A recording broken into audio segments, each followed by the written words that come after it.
नमस्कार विद्यार्थी मित्रांनो, आगामी होणारे एसएससी तसेच ग्रुप डी सोबतच महाराष्ट्र गव्हर्नमेंटच्या ज्या काही एक्झाम आहेत जसे टीईटी झाली किंवा पोलीस भरती झाली, या सर्व परीक्षेच्या दृष्टिकोनातून आपण या ठिकाणी डाईस हे चॅप्टर या ठिकाणी कंप्लीट करणार आहे। तर बघा, जे काही तुमचे डाऊट असतील ते डाऊट सर्वच्या सर्व आजच्या लेक्चरमध्ये तुमचे क्लिअर होणार आहे, म्हणून व्हिडिओला तुम्ही शेवटपर्यंत बघा। तर चला तर मग बघूया। या ठिकाणी एक तुम्हाला डाईस दिलेला आहे, या डाईसच्या तुम्हाला 3 बाजू दिसत आहे। जसं या ठिकाणचा तुम्ही डाईस बघू शकता 1, 2 आणि 3। किती बाजू दिसत आहे तुम्हाला? 3 बाजू दिसत आहे। मग या ठिकाणी तुम्हाला 3 बाजू दिसत आहे, तर याचा अर्थ असा होणार नाही की एका डाईसला फक्त 3च बाजू असतात म्हणून। कुठला जरी डाईस जर घेतला तर त्या डाईसला टोटल 6 बाजू असतात, ज्याला आपण पृष्ठभाग असं म्हणतो। त्यापैकी आपल्याला फक्त प्रत्यक्षामध्ये 3 बाजू फक्त दिसतात। तर बघा, या ठिकाणी मी एक डाईस बनवलेला आहे, ज्यामध्ये तुम्ही 3 बाजू प्रत्यक्षरित्या दिसणाऱ्या सुद्धा बघू शकता आणि ज्या बाजू आहेत ज्या तुम्हाला दिसत नाही त्या सुद्धा या ठिकाणी दिसणार आहे। म्हणजे एका डाईसला टोटल पृष्ठभाग जर म्हटलं तर ते किती राहणार आहे? तर ते राहणार आहे 6। डाईसला पृष्ठभाग जर म्हटलं तर किती राहणार आहे? 6।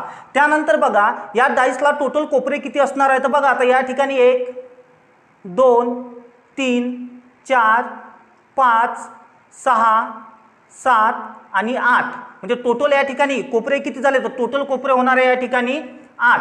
आता बघा, नंतर तुम्हाला कडा सुद्धा विचारल्या जाईल। तर आता डाईसला टोटल कडा किती राहणार आहे? कडा म्हणजे दिलेले हे भाग। जसे आता बघा, या ठिकाणी किती आहे?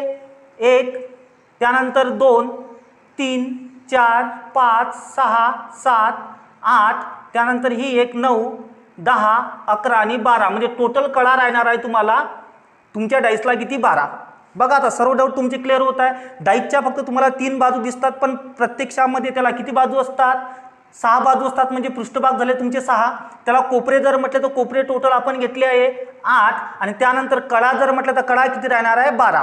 तर बघा, मग आता आपण सुरुवात करूया चॅप्टरला। आपण सुरुवातीला घेणार आहे स्टँडर्ड डाईस, ठीक आहे। त्यानंतर घेऊ आपण जनरल डाईस आणि एक राहणार आहे ओपन डाईस। या 3च पद्धतीनुसार तुम्हाला डाईसमध्ये क्वेश्चन विचारले जातात। तर बघा, आता स्टँडर्ड डाईसमध्ये नेमकं काय असते? स्टँडर्ड म्हणजेच काय? नावाप्रमाणेच तो स्टँडर्ड आहे। याला मानक सुद्धा म्हटलं जाते, मानक ठोकळा म्हटलं जाईल, ठीक आहे। हा जो डाईस आहे हा नावाप्रमाणे स्टँडर्ड आहे। म्हणजे या डाईसमध्ये असणाऱ्या ज्या संख्या आहे, या संख्यांची जी बेरीज आहे, म्हणजे विरुद्ध संख्यांची जी बेरीज येते ना, ही 7 असते। हे याचं काय आहे?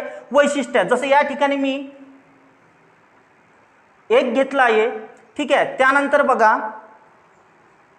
साईडनं मी 3 घेतो आणि इकडच्या साईडनं घेतल्या मी 5, ठीक आहे। आता तुम्हाला प्रश्न काय दिला जाईल माहिती आहे का? दिलेल्या मानक ठोकळ्यामध्ये 1 च्या विरुद्ध काय येईल? आता तुम्ही काय सांगू शकता 1 च्या विरुद्ध काय येईल? तुमचे ऑप्शन राहील यामध्ये जसं 2, 4, 6 आणि 1 राहणार आहे तुमचा काहीतरी 4, 1 राहील तुमचं यापैकी नाही, 1 राहील तुमचं यापैकी नाही। आता बघा, या डाईसमध्ये 1 च्या विरुद्ध काय येईल? आता नेमकं तुम्ही काय सांगू शकता 1 च्या विरुद्ध काय येईल म्हणून? 4 येईल असं सांगू शकता, की 2 येईल असं सांगू शकता, की 6 येईल असं सांगू शकता। पण या प्रश्नाचं उत्तर प्रश्नामध्येच दिलेलं असते। जसं विचारलं काय होतं तुम्हाला? स्टँडर्ड डाईसमध्ये उल्लेख केला जाईल का दिलेला हा स्टँडर्ड डाईस आहे, म्हणजेच काय? मानक ठोकळा आहे आणि 1 च्या विरुद्ध काय येईल? तर बघा, आता 1 च्या विरुद्ध त्यांनी विचारलेलं आहे, म्हणून 1 च्या विरुद्ध या ठिकाणी काय येईल? स्टँडर्ड डाईसमध्ये नेहमी जी अपोजिटची संख्या असते आणि या संख्येची बेरीज नेहमी किती राहते? तर 7 असते। म्हणजे बघा, आता जी विरुद्ध संख्या राहील, विरुद्ध संख्या आणि त्याची जर बेरीज जर म्हटलं तर बेरीज किती राहणार आहे? तर बेरीज राहील नेहमी 7। विरुद्ध संख्येची नेहमी बेरीज राहील। म्हणजे बघा, आता तुम्हाला 1 च्या विरुद्ध जर विचारलं तर 1 च्या विरुद्ध अशी कोणती संख्या येईल की ज्याची बेरीज किती येणार आहे? मग 7 येईल। तर ऑब्व्हियसली याचे आन्सर किती येईल? मग 6। म्हणजे तुमचं उत्तर झालं ऑप्शन नंबर 3, ठीक आहे। जर तुम्हाला 3 च्या विरुद्ध जर विचारलं असं तुम्ही उत्तर काय द्याल? 3 च्या विरुद्ध अशी कोणती संख्या येईल म्हणजे 3 मध्ये किती प्लस केल्यानंतर 7 येईल, तर तुमचं उत्तर किती येणार आहे? तर तुमचं उत्तर येईल या ठिकाणी 4, ठीक आहे। त्यानंतर तुम्हाला जर 5 च्या विरुद्ध जर विचारलं असता कोणता अंक येईल, तर तुम्ही उत्तर काय दिलं असतं? 2। म्हणजे स्टँडर्ड डाईसमध्ये असं काही वेगळं शिकण्याजोगती गोष्ट नसतेच, ठीक आहे। फक्त तुम्हाला हे माहीत असणं गरजेचं आहे की तो डाईस स्टँडर्ड आहे किंवा नाही। आता स्टँडर्ड डाईस आहे किंवा नाही हे तुम्हाला कसं माहीत राहील? हे ऑलरेडी काय केलं जाईल? तर प्रश्नामध्येच दिलं जाईल। म्हणजे या ठिकाणी तुम्हाला स्टँडर्ड डाईस संदर्भात जे काही तुमचे डाऊट असेल ते क्लिअर झालेले असेल। आता बघू आपण जनरल डाईस। बघा, आता बघणार आहे आपण जनरल डाईस। आता जनरल डाईसलाच म्हटलं जाईल सामान्य ठोकळा, किंवा सामान्य काय म्हटलं जाईल, पासा असं म्हटलं जाईल. आता बघा जनरल डाईस हा नावाप्रमाणेच कसा आहे, सामान्य आहे, जनरल आहे. म्हणजे यामध्ये येणारी जी संख्या ही कशाही प्रकारची असू शकते. पण स्टँडर्ड डाईसमध्ये आपण तसं बघितलं होतं का, तर नाही. स्टँडर्ड डाईसमध्ये विरुद्ध येणाऱ्या संख्यांची बेरीज नेहमी किती राहणार आहे, तर 7 राहील. म्हणजे याच्या अपोजिट येणारा जो अंक राहील हा अंक काय येईल, त्या दोघांची बेरीज किती आली पाहिजे, 7. जर 1 असेल तर प्लस काय होईल 6, 5 जर असेल तर प्लस काय होणार आहे 2, आणि 3 जर असलं तर प्लस काय होणार आहे 4. म्हणजे ते झालं त्याचं अँसर. आता बघा तुम्हाला जनरल मॅक्झिमम जे क्वेश्चन असतात ते जनरल डाईसवर विचारले जातात एक्झाममध्ये. ठीक आहे, तर बघा आता जनरल डाईसमध्ये जसं आता या ठिकाणी आपण संख्या घेऊ 1, 6 आणि 5. या ठिकाणी आपण या डाईसमध्ये कोणत्या संख्या घेतल्या, 1, 6 आणि 5. आणि एक तुम्हाला गोष्ट लक्षात घ्यायची आहे की जनरल डाईसमध्ये लगतची जी बाजू राहणार आहे, लगतची बाजू आणि यांची जी बेरीज राहील, लगतच्या बाजूची जी बेरीज, यांची बेरीज ही नेहमी किती राहील, 7 राहील. लगतच्या बाजूची बेरीज नेहमी किती येणार आहे, 7 येईल. किंवा एखाद्या एक्झाम्पलमध्ये ती बेरीज 7 दिली सुद्धा जाणार नाही. ठीक आहे, परंतु असं स्टँडर्ड डाईसमध्ये होणार नाही. फक्त त्या ठिकाणी तुम्हाला उल्लेख केला जाईल का दिलेला ठोकळा हा स्टँडर्ड डाईस आहे आणि याच्या अपोजिट काय येईल ते तुम्ही एक्झाममध्ये जेव्हा क्वेश्चन येईल तेव्हा व्यवस्थित बघून घ्याल. ठीक आहे, तर बघा आता लगतच्या बाजूची बेरीज किती राहणार, नेहमी 7 राहील. तर बघा आता 6 आणि 1 या दोघांची बेरीज किती आहे, 7 आहे. परंतु याच्या अपोजिट काय येईल हे नेमकं तुम्हाला या ठिकाणी सांगता येणार नाही. जरी या ठिकाणी जर म्हटलं असतं, ह्या जर समजा आपला जर स्टँडर्ड डाईस प्रमाणे असतं तुम्ही लगेच काय म्हटलं असतं, 1च्या अपोजिट काय येईल 6. पण या ठिकाणी 6 येईल का, येणार नाही, कारण की 6 काय त्याच्या समोर आहे. मग लक्षात घ्यायचं की जनरल डाईसमध्ये लगतच्या बाजूची बेरीज किती राहील, 7. मग तुम्हाला प्रश्न विचारला जाईल 1च्या विरुद्ध कोणती संख्या राहील, 1च्या विरुद्ध कोणती संख्या राहील. आता एक गोष्ट तुमची कन्फर्म झाली की 1च्या विरुद्ध 6 आणि 5 येणार नाही. 1च्या विरुद्ध 6 आणि 5 येईल का, तर येणार नाही, कारण की ती 1च्या काय आहे, समोरासमोर आहे. मग 1च्या विरुद्ध काय येईल, मग बघा आता 1च्या विरुद्ध काय येऊ शकते. आता ऑलरेडी 3 अंक गेले ना, ते 1च्या विरुद्ध तर 1 येणार नाही, सोबत 6 येणार नाही, 5 येणार नाही. म्हणजे काय येऊ शकते, तर 1च्या अपोजिट या ठिकाणी येईल 2 येऊ शकते.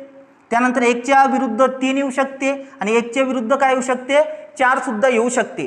तर अशा पद्धतीचे उदाहरण जनरल डाईसमध्ये दिलेले आहे. ते सर्व आपण सविस्तर समोर घेणारच आहे, कारण की एक्झाममध्ये जास्तीत जास्त जनरल डाईसच विचारला जाईल.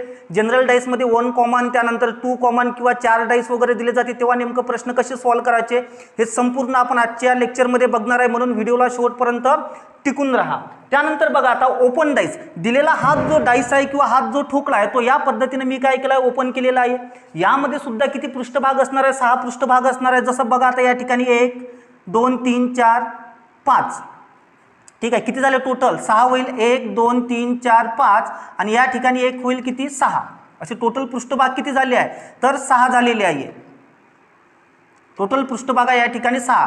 तर बघा आता जसं या ठिकाणी 1 अंक राहील, या ठिकाणी 2 राहील, या ठिकाणी 3, या ठिकाणी 5 राहील, या ठिकाणी 4 आणि या ठिकाणी राहणार आहे 6.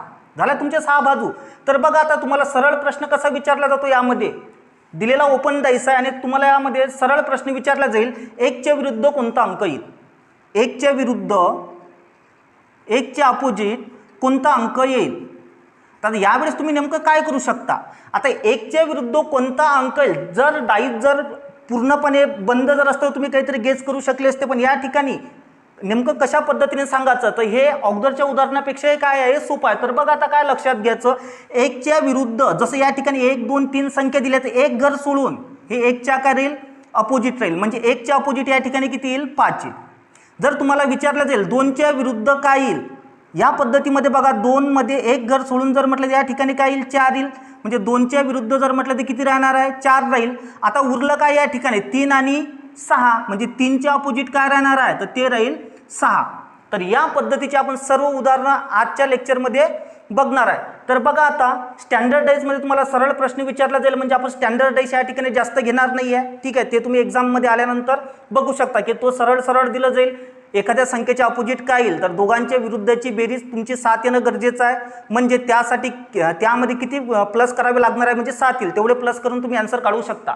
तर बघा आता आपण आता अभ्यास करणार आहे जनरल डाईसचा. बघा आता मित्रांनो, जनरल डाईसमध्ये आपण आता सेपरेट एक्झाम्पल घेणार आहे. जसं या ठिकाणी पहिले एक्झाम्पल घेतलं आहे मी, या ठिकाणी 2 डाईस घेतलेले आहे.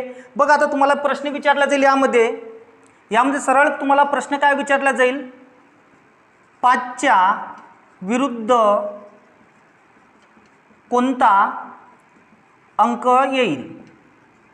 प्रश्न आपण सरळसा घेतलेला आहे, 5च्या विरुद्ध कोणता अंक येणार आहे. आता नेमकं तुम्ही काय सांगू शकता यामध्ये 5च्या विरुद्ध कोणता अंक येईल. आता एक गोष्ट तर क्लिअर झाली की 5च्या समोर 3 आहे आणि 1 आहे, हे 2 तर येणार नाही. मग काय येऊ शकते, 4 येऊ शकते, त्यानंतर 2 येऊ शकते, 6 येऊ शकते.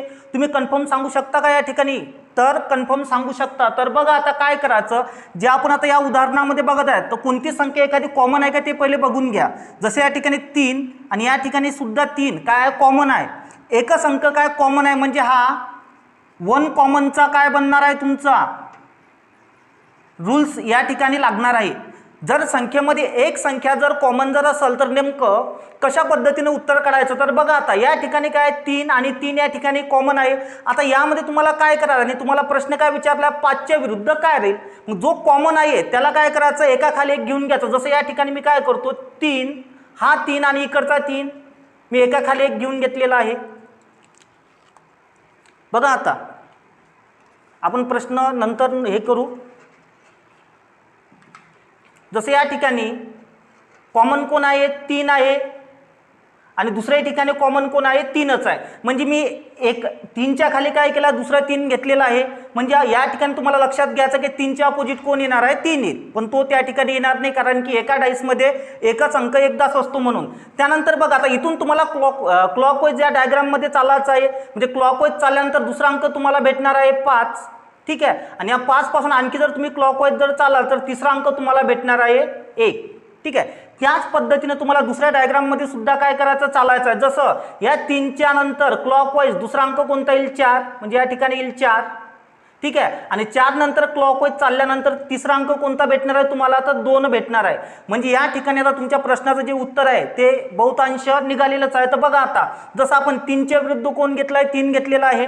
त्यानंतर बघा 5च्या अपोजिट या ठिकाणी कोण येईल, तर 5च्या अपोजिट येणार आहे तुमचा 4. 1 कॉमन असताना काय करायचं आहे, ते अंक सुरुवातीला एका खाली एक लिहून घ्यायचे आणि सोबत काय करायचं, क्लॉकवाईज चालायचं. जसं या ठिकाणी 3च्या अपोजिट 3, पण 3च्या अपोजिट 3 येणार नाही. म्हणजे यामधला सुटलेला जो अंक आहे, जसं 1 झालं, 2 झालं, 4 पण झालाय, 5 झालाय, 3 झाला. म्हणजे या ठिकाणी 6, 3च्या अपोजिट कोण येणार आहे, तो येईल 6. या पद्धतीने तुमचं उत्तर काय होईल, क्लिक होईल एक्झाममध्ये. त्यानंतर बघा आता दुसरं एक्झाम्पल आपण यामध्ये घेऊ. बघा आता दुसऱ्या एक्झाम्पलमध्ये या ठिकाणी एका डाईसमध्ये 1, 6, 4 दिलेला आहे. दुसऱ्या डाईसमध्ये 3, 5 आणि काय दिला आहे, 4 दिलेला आहे. आणि जनरल डाईस आपण बघत आहे कारण की यांच्या समोर संख्येची बेरीज किती येते, तर 7 येते. बघा या ठिकाणी. तर बघा आता तुम्हाला या ठिकाणी प्रश्न जर राहील 6च्या विरुद्ध कोणता अंक राहील, कशाच्या विरुद्ध विचारला तुम्हाला, 6च्या विरुद्ध कोणता अंक येईल. म्हणजे ऑप्शन जर तुमचे 3, 5 त्यानंतर 6 आणि जर 2 जर असेल तर यापैकी नेमकं उत्तर कोणतं येईल. तर बघू आपण आता कोणतं येईल. तर बघा आता 6च्या अपोजिट 1 तर येणार नाही, ऑप्शनमध्ये 1 नाही. ठीक आहे. 6च्या अपोजिट 4 येणार नाही, ऑप्शनमध्ये 4 सुद्धा नाही आहे.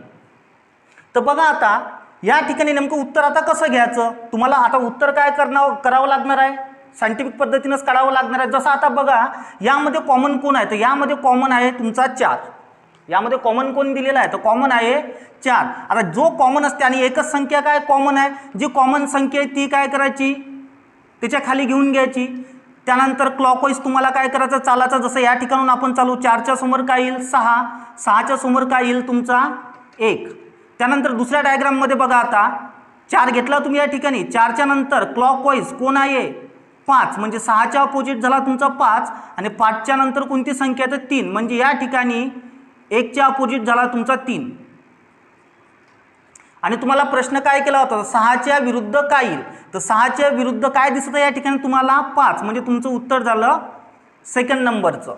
ठीक आहे. आणि जर तुम्हाला 2 डाईस जर दिलेलं असेल तर तुम्ही याच पद्धतीने काय करू शकता, उत्तर काढू शकता. आता हा होता आपला 1 कॉमनचा रूल्स.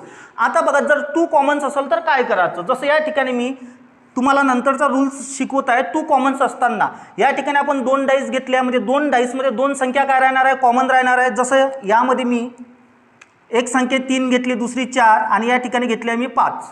आता 2 कॉमनचा रूल्स आहे म्हणजे यामध्ये 2 संख्या काय राहणार आहे कॉमन. म्हणजे जसं 4 आणि 5 या ठिकाणी मी कॉमन घेतो आणि इथं घेतो मी 2.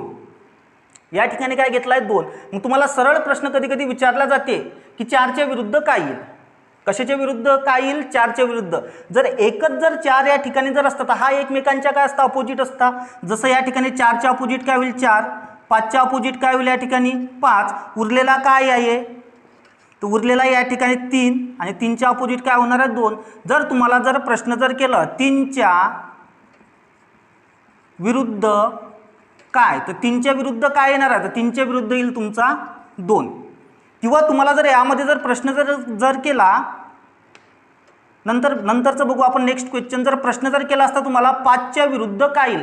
आता 5च्या विरुद्ध 5च येईल का, कारण की एका डाईसमध्ये तर एकच अंक असतो, तो पुन्हा तो येणार नाही. तर बघा आता 5च्या अपोजिट काय येईल, तर 5च्या अपोजिट बघा या ठिकाणी 2 येईल का, 2 येणार नाही. जसा ऑप्शन जर आपण 2 घेतले असते, 3 घेतले असते, 5 घेतले असते, 6 घेतले असते, तर 5च्या अपोजिट 2 येणार नाही. का येणार नाही, कारण की तो काय त्याच्या समोर आहे. ठीक आहे, म्हणून 2 तुमचा का झाला, कट झाला. 5च्या अपोजिट तुमचा 4 येणार नाही, तो आपण ऑप्शनमध्येच घेतला नाही, म्हणजे तुमचा 4ही कटला असता. ठीक आहे, म्हणजे आता बघा तुमच्याकडे प्रश्न काय आहे, 3 येईल की 5 येईल. ठीक आहे, जनरली असा प्रश्न असताना आता या ठिकाणी तुमचं क्लिअर होत नाही. म्हणजे तुमच्या या प्रश्नामध्ये काय होत आहे, 5च्या अपोजिट एक तर तुमचा 3 येऊ शकते, त्यानंतर 5 तर येणारच नाही, किंवा मग 6 येऊ शकते. मग कधी कधी जेव्हा 2 डायग्रामवर तुमची गोष्ट क्लिअर होत नाही, तेव्हा तुम्हाला आणखी एक तिसरी डायग्राम दिली जाते. आणखी काय केली जाईल, या ठिकाणी तिसरी डायग्राम दिली जाईल, आणि त्या तिसऱ्या डायग्राममध्ये याचं उत्तर तुम्हाला क्लिअर करून दिलं जाणार आहे. समोर आपण 3 डायग्रामवालं सुद्धा उदाहरण घेणारच आहे. यामध्ये तुम्हाला एकच गोष्ट लक्षात घ्यायचं, जेव्हा 2 कॉमन्स असतात तर ते एकमेकांच्या काय राहील, अपोजिट राहील. जसं या ठिकाणी 4च्या अपोजिट झाला असता, 4च्या अपोजिट झाले असते 4. ठीक आहे, कारण की 4 कॉमन आहे. त्यानंतर 5 सुद्धा काय दोन्ही ठिकाणी कॉमन आहे, म्हणून 5च्या अपोजिट झाला असता 5. आणि जर तुम्हाला 3च्या अपोजिट जर विचारलं असतं तर उत्तर झालं असतं तुमचं 2. आता बघा, जो प्रश्न या ठिकाणी हा सॉल्व्ह झाला नव्हता, तोच क्वेश्चन आपण नेक्स्ट उदाहरण घेऊन काय करणार आहे, सॉल्व्ह करणार आहे. जेव्हा तुम्हाला 3 डायग्राम दिल्या जाते किंवा मग 4 डायग्राम. तर बघा नेक्स्ट उदाहरण, या ठिकाणी आपण नवीन उदाहरण घेतलेलं आहे. जसं या ठिकाणी आपण जर याच गोष्टीचा जर विचार जर केला, तर या ठिकाणी एक अंक 5 आहे, दुसरा अंक 6 आहे. या ठिकाणी काय आहे, 5 आहे आणि काय आहे, 6 आहे. म्हणजे हा रूल झाला आपला सेकंडवाला, जो 2 कॉमनवाला होता. जर तुम्हाला या ठिकाणी बघा प्रश्न काय विचारलाय, 6च्या विरुद्ध काय येईल. आता 2 कॉमनमध्ये आपण काय घेतलं होतं, जी संख्या सारखी आहे ती एकमेकाच्या काय राहील, अपोजिट राहील. म्हणजे 6च्या अपोजिट 6 राहील, त्यानंतर 5च्या अपोजिट काय राहील, 5 राहील, आणि उरला काय 1च्या अपोजिट काय राहणार आहे, तर 3 राहील. 1च्या अपोजिट काय घेतला आपण, 3. मग आता तुम्ही नेमकं सांगू शकता का, कारण की यामधल्या ह्या संख्या केल्या, आता 6च्या अपोजिट नेमकं काय येईल. मग तर 2 कॉमनमध्ये कधी कधी फक्त 2च जर तुम्हाला ग्रुप दिले जाईल तर असा प्रश्न विचारला जाणार नाही. एक तर असा विचारला जाईल 1च्या अपोजिट काय, तर काय येणार आहे, 3. आता बघा इथं तुम्हाला नेमकं 6च्या अपोजिट काय येईल. एक गोष्ट क्लिअर आहे, 6च्या अपोजिट 1 आणि 5 येणार नाही. 6च्या अपोजिट काय येणार नाही, 1 आणि 5 येणार नाही. ठीक आहे, आता नेमकं मग कोणता अंक येणार आहे. आता बाकी जे अंक आहे त्यामध्ये तुम्हाला डाऊट राहू शकते, त्यासाठी या ठिकाणी मी काय केले, तिसरी डायग्राम सुद्धा या ठिकाणी दिलेली आहे. आता तुम्हाला 3 डायग्राम दिल्यानंतर तुमचे डाऊट पूर्णपणे क्लिअर होणार आहे. जसं आता यामध्ये जर ऑप्शन जर आपण जर घेतले असते तर ऑप्शन राहील 1, त्यानंतर 2, 3 आणि 4. आता गोष्ट काय क्लिअर होती आपली, की 6च्या अपोजिट कोण येणार नाही, 1 आणि 5 येणार नाही, म्हणजे 1 कटला. ठीक आहे, 6च्या अपोजिट या ठिकाणी कोण येणार नाही, 3 येणार नाही. पण तरी तुमच्याकडे काय 2 ऑप्शन आहे. ठीक आहे, म्हणजे परफेक्ट आन्सर भेटत आहे का, तर भेटत नाही आहे. तर मग यासाठीच तुम्हाला तिसरा डाईस सुद्धा दिला जात असतो.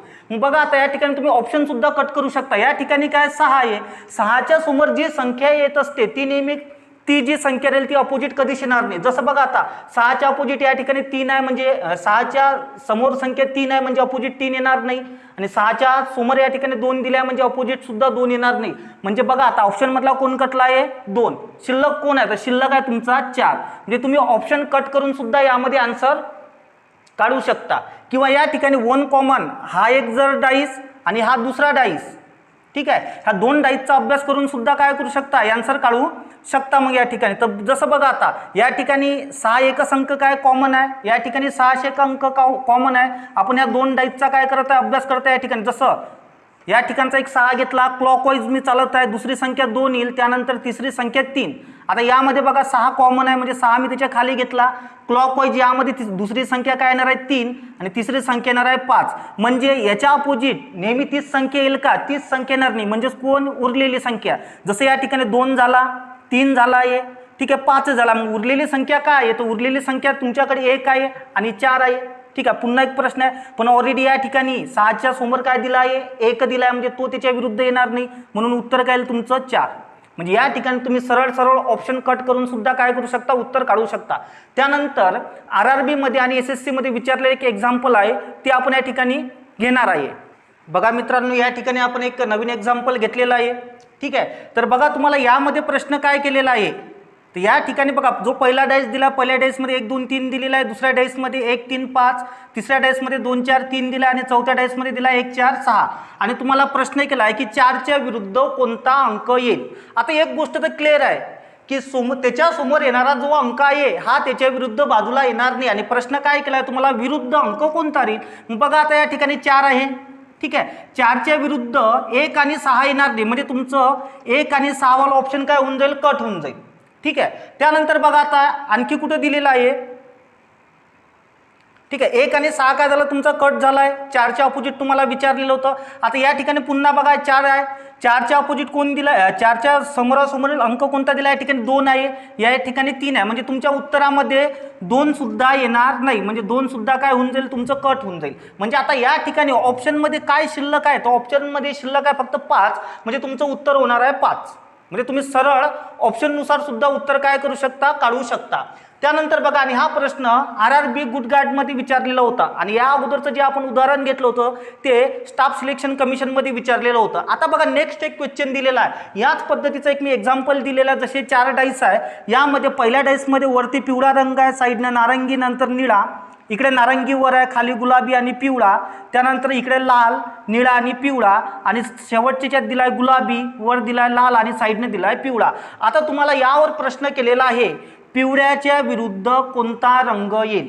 प्रश्न काय आहे, पिवळ्या रंगाच्या विरुद्ध कोणता अंक येईल. सेम याच पद्धतीनुसार तुम्हाला उदाहरण काय करायचं आहे, ते सॉल्व्ह करायचं आहे. या ठिकाणी मुद्दाम हे उदाहरण सॉल्व्ह करून देणार नाही आहे, तुम्हाला होमवर्क म्हणून दिलेलं आहे. ठीक आहे, आणि एक्झाममध्ये तुम्हाला अंकाचे व्यतिरिक्त रंगाचे नाव दिले जाऊ शकते, त्यानंतर डॉट सुद्धा दिले जाऊ शकते या पद्धतीची पृष्ठभागावर. ठीक आहे, किंवा वेगवेगळ्या पद्धतीचे काय केले जाऊ शकते, साईन सुद्धा दिले जाऊ शकते. तर हे या एक्झाम्पलचं जे आन्सर आहे ते आन्सर तुम्हाला कमेंट्स बॉक्समध्ये सांगायचं आहे. त्यानंतर बघा, आता आपला शेवटचा डाईस आहे ओपन डाईस. ठीक आहे, 1 मिनिटामध्ये घेऊ आणि आजचा चॅप्टर या ठिकाणी आपण थांबून घेऊ नंतर. तर बघा मित्रांनो, आपण डाईसचा तिसरा प्रकार या ठिकाणी बघणार आहे, आणि तो तिसरा प्रकार आहे ओपन डाईस. सुरुवातीला मी ज्या पद्धतीने तुम्हाला सांगितलं होतं सेम त्याच पद्धतीने एक्झाम्पल सुद्धा यामध्ये विचारलं जाईल.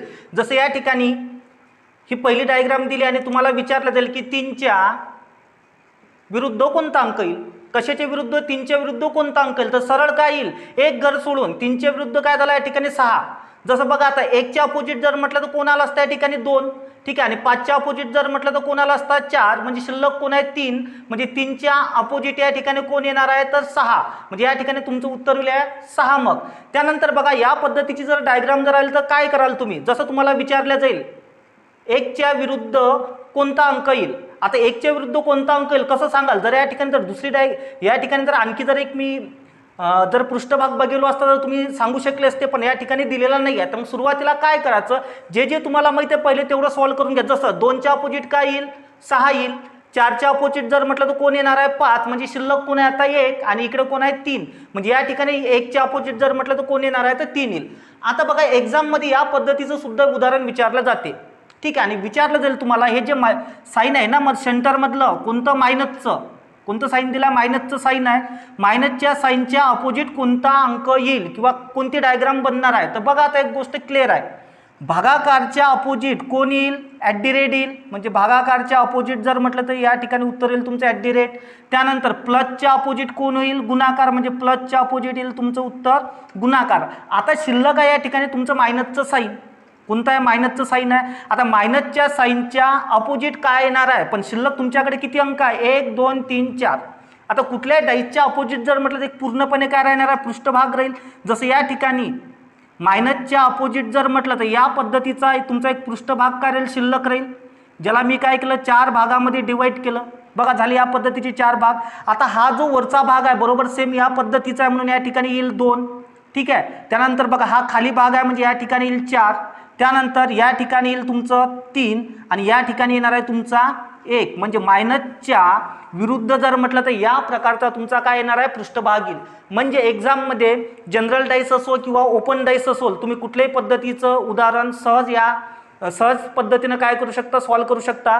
एक्झाम्पल जे तुम्हाला दिलेलं आहे त्याचं उत्तर तुम्हाला कमेंट्स बॉक्समध्ये द्यायचं आहे. निश्चितच तुम्हाला आजचा व्हिडिओ आवडलेला असेल, जर तुम्हाला व्हिडिओ आवडलेला असेल तर आपल्या चॅनलला जर तुम्हाला आजचा व्हिडिओ जर आवडलेला असेल तर तुम्ही व्हिडिओला लाईक करू शकता आणि इतरांपर्यंत सुद्धा तो पोचू शकता, कारण की एक्झामच्या दृष्टिकोनातून अतिशय महत्त्वाचं चॅप्टर आहे. ज्या लोकांनी अजूनही चॅनलला सबस्क्राईब केलेलं नसेल त्यांनी चॅनलला सबस्क्राईब करा. धन्यवाद.